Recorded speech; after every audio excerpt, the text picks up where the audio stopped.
Au milieu de la salle se trouve derrière nous un portrait de Suzanne, la femme de Taha Hussein.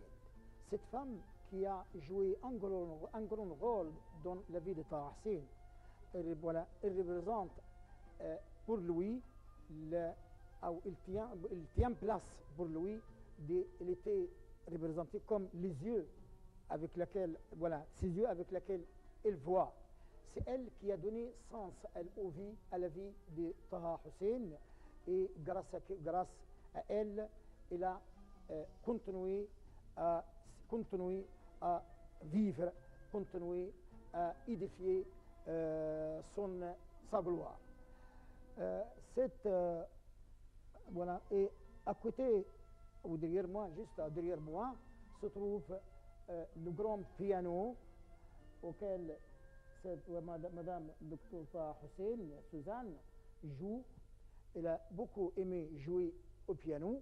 Et donc, entre ici le salon des débats, le salon des rencontres, le salon des réunions du grand écrivain, juste, ici c'est la science, et c'est le savoir, et c'est la culture, juste, se côtoie à côté de la musique en vérité, et puis après, en vérité, en face de nous également se trouve la salle à manger. Donc, tout en harmonie totale ensemble. Il représente quelque chose dans la vie de Taha Hussein. C'est-à-dire que la musique qui façonne le sentiment humain, et la science ou la littérature qui façonne la mentalité et l'esprit de l'homme.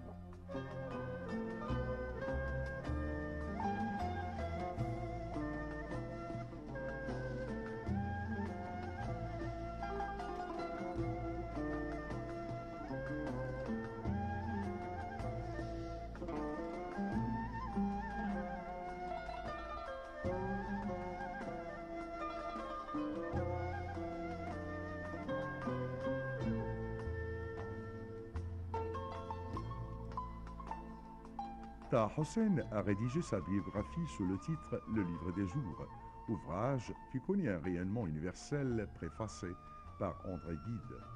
Rencontrer Taha Hussein était un honneur pour tous les Occidentaux qui passaient au Caire.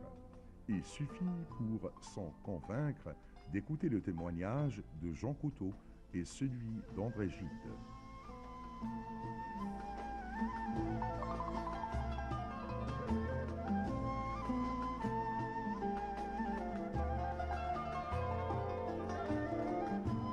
Nous sommes ici dans la chambre à coucher de Madame Taha Hussein de Suzanne, Madame Taha Hussein.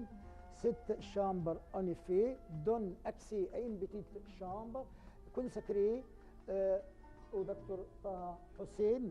C'est une forme d'indépendance en vérité, ou bien il lui accorde la liberté de dormir quand il veut dormir, sans gêner personne entre les deux.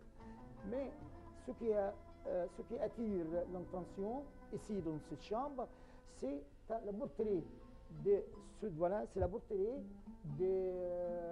Marie, la chaste Marie, la mère de Jésus. C'est un grand portrait que Taha Hussein lui a donné. Le premier cadeau qu'il lui donne à sa femme Suzanne, ici, c'est de quelque chose de représentatif en vérité. Taha Hussein, un bon musulman, sait bien respecter la religion chrétienne, parce qu'il sait bien que respecter et reconnaître les autres religions fait partie intégrale de sa religion musulmane. C'est la raison pour laquelle elle respecte sa confession religieuse et sa christianité. Elle lui donne la chose qui lui touche au cœur, c'est le portrait ou la photo de Marie, la chaste Marie.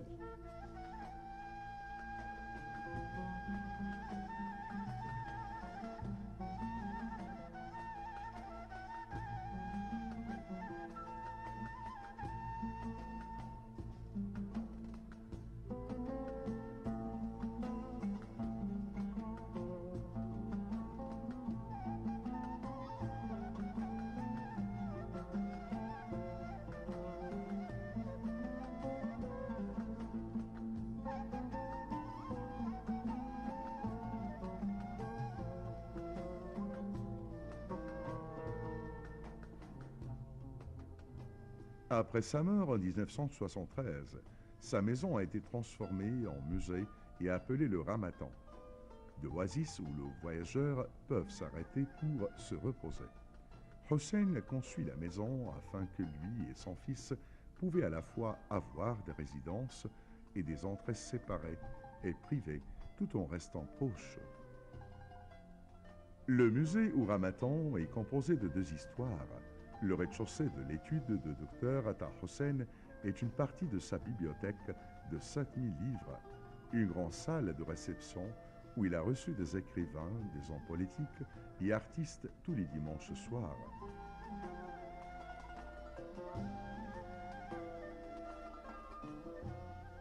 Dans un des coins de cette salle supportait un énorme piano, un gramophone et enregistrement d'œuvres musicales rares de Schubert, Verdi, Bach, Mozart, Schumann et d'autres.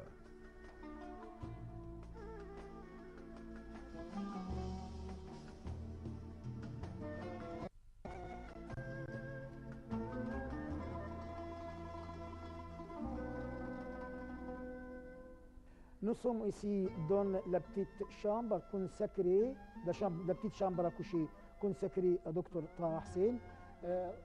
Lorsqu'on a dit que cette chambre elle est toujours liée à la grande chambre de coucher de sa femme, mais avec une porte d'indépendance.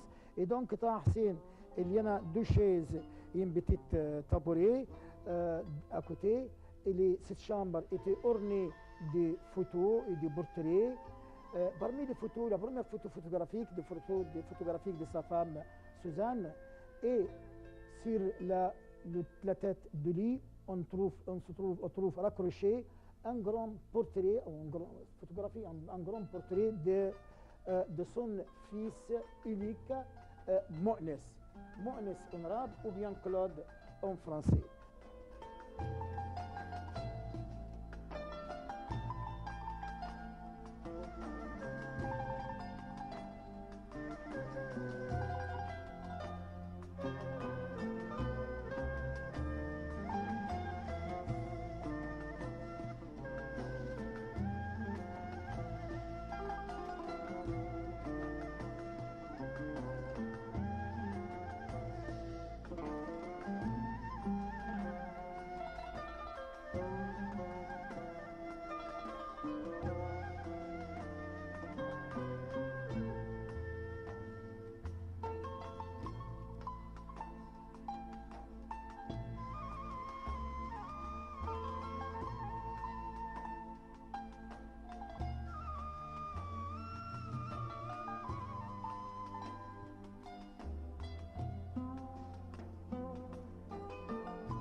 Ici, un petit armoire enfoncé dans le mur où sont classées des affaires personnelles de Dr Taha Hussein. Parmi ces affaires, les affaires relatives au rasage, un sache moustique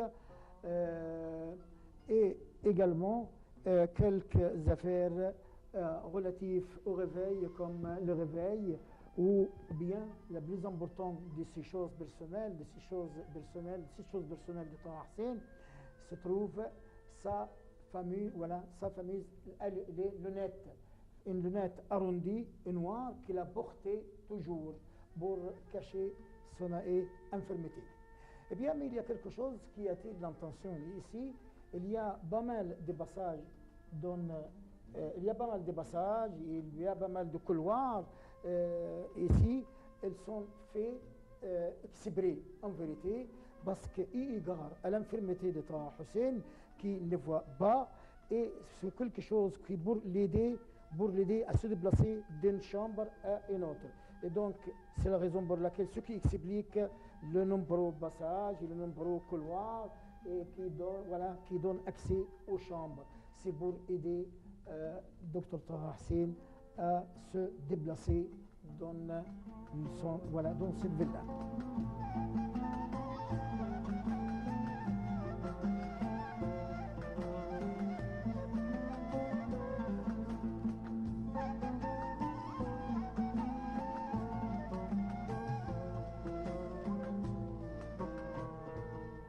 Voici ici la chambre de séjour du Dr Taha Hussein, dans laquelle il a beaucoup aimé être assis ici pour éviter la descente en bas.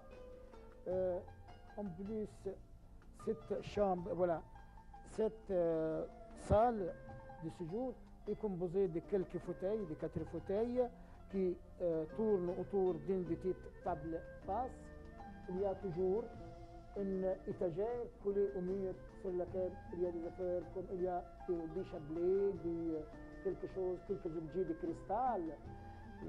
Avec nous, il y a ce qui attire l'attention dans cette salle de séjour, c'est le buste, le petit statue, le buste, la tête statue de sa fille Amina.